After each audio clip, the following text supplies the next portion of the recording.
Vice President Kamala Harris, like a lot of world leaders, praised Israel for rescuing the hostages and condemned Israel for rescuing the hostages.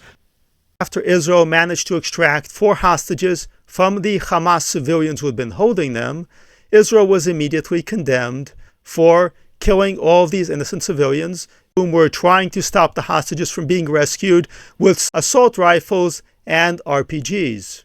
Of course, every Hamas terrorist is by definition a civilian and the casualty of a bloodbath or a massacre. Now, there's an easy way to tell apart the massacres and the bloodbaths and the war crimes and genocide and other terms that get casually thrown around on CNN. Resistance is when Muslims successfully massacre non-Muslims, like they did on October 7th. A massacre is when non-Muslims defeat the Muslims that are trying to massacre them.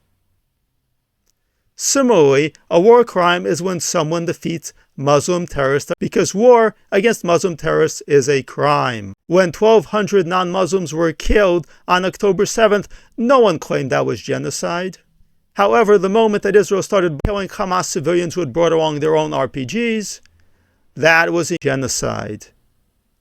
Non-Muslims fighting back against Muslim terrorism is always going to be genocide, war crimes, massacres, and bloodbaths, because one is never allowed to fight Muslim terrorists. There is never a right way to fight Muslim terrorists. The only right way to do, as the Biden administration now, to have a ceasefire. Surrender. Anything short of surrendering to Muslim terrorists is, of course, always going to be a bloodbath, a war crime. Muslim terrorists are always doing one of two things: celebrating Muslim attacks on non-Muslims, or crying and whining about the Muslim defeats in attacks on non-Muslims.